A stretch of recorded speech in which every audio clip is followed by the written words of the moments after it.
Hello and welcome back to the Gubba podcast. I'm Gubba, a first-time homesteader following in the footsteps of my homesteading forebears. In this podcast, I discuss prepping, homesteading, and everything in between. Today, I'm going to be discussing chickens and why every household should have chickens, especially now with what seems to be the world unraveling with event after event. If you are interested in raising your own chickens, I would encourage you to check out my Raising Chickens downloadable to help you get started on your chicken journey. This spring, I took a crack at hatching my own chicks. Hatching your own chicks isn't a difficult process at all, but it does involve a few things. You need an incubator, fertilized eggs, and a brooder for when the chicks hatch. So you can get fertilized eggs from another homestead, or if you have a rooster in your flock, you're going to have fertilized eggs. And honestly, hatching your own chicks is so easy and could be done in a bathroom or a laundry room. It just has to be a room that stays around 70 degrees because the incubator needs to be in a warm environment. You simply load the incubator up with the fertilized eggs and let the incubator do its thing.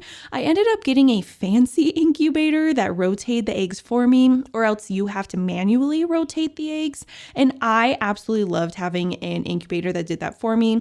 I let it run its course for 21 days and patiently waited for chicks to hatch.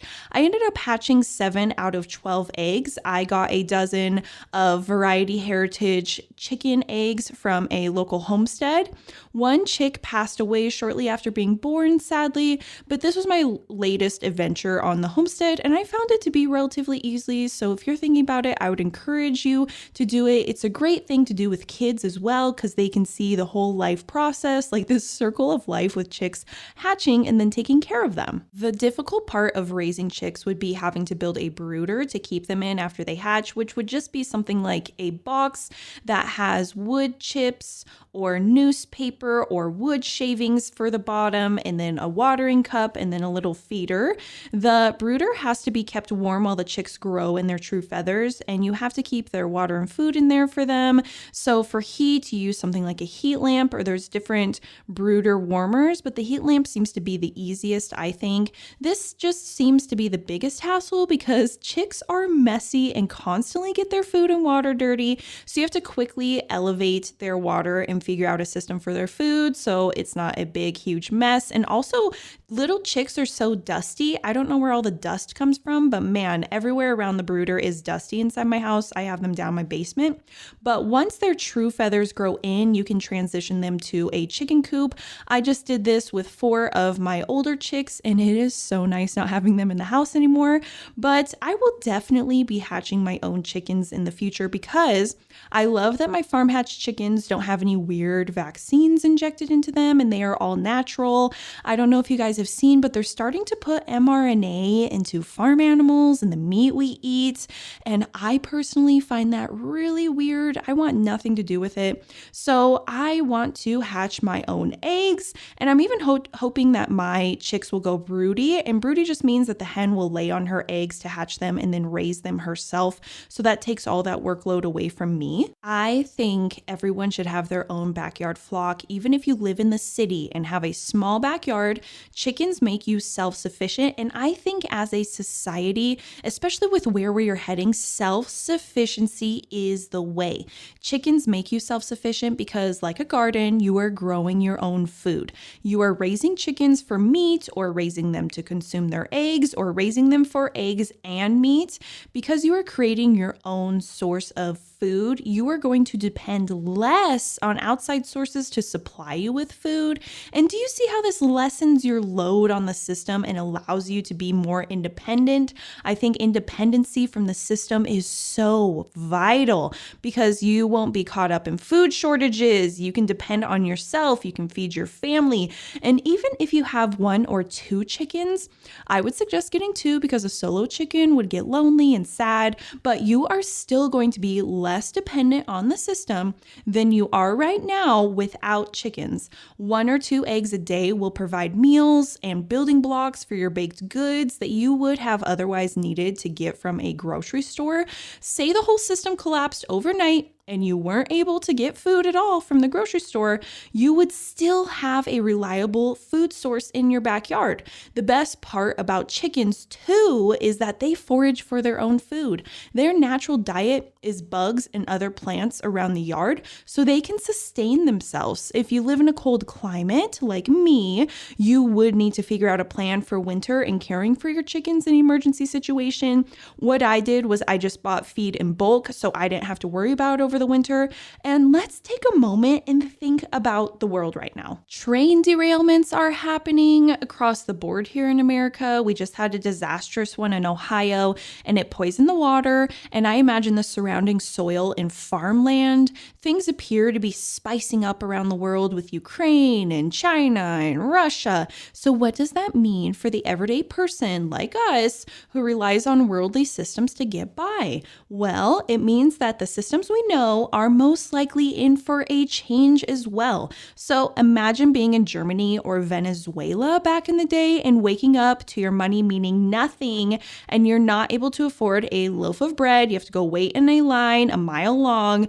I'm just saying that we cannot become too comfortable in our system or else we will really be having a reality check when we wake up to a similar type of morning. There is nothing that says that this won't happen. And sure, yes, maybe this seems pessimistic, but I look at it as realistic. These things have happened in the past. There's nothing to say that they won't happen to us, even here in America or Europe or these established countries. I feel like even more so because in these established countries, we are dependent on systems like the grocery stores that we know are not dependable. So seriously, chickens could save the day in a situation like that.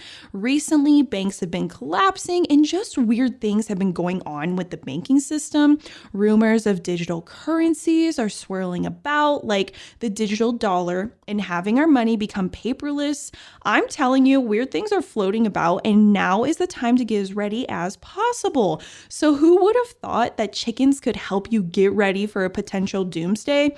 Seems kind of silly, but chickens are incredibly valuable. Like I mentioned, they provide food. Not only do they provide food, but they provide compost by eating the food you give them, whether that is chicken feed or kitchen scraps. Then they turn all of that into manure that can be composted. Chickens also till the land and will eat bugs. If you have a serious bug problem in your yard or around your house, get some chickens.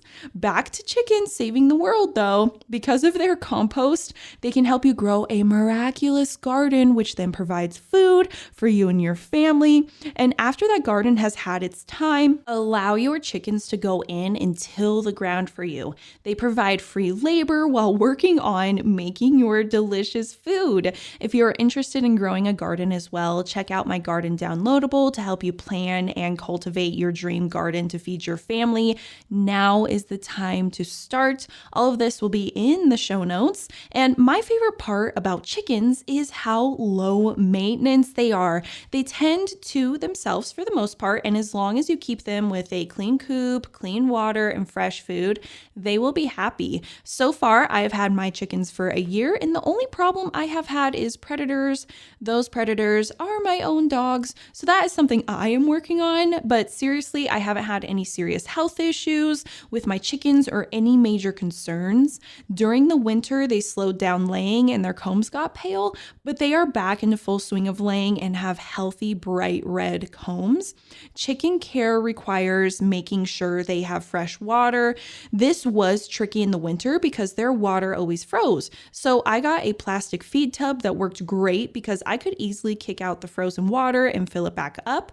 I would recommend feeding them the highest quality feed that you can afford as well, especially if they can't free range around and have a natural diet. You will need to predator proof their coop, and hopefully if you have dogs, make sure that they don't kill the chickens and know that the chickens are a part of the family. If your dog does kill a chicken, know that chickens can be replaced and be patient with your dog as they learn. Predator proofing is ensuring that there are no easy entrances inside the coop like cracks in the siding or roofing. My neighbors actually had their flock got wiped by a single raccoon who was lifting up wiring on their roof. They went in during the night and killed most of their chickens. So sad because their roof wasn't secured. Once you have the predator proofing down, just managing water and feed, and that's really it when it comes to caring for chickens.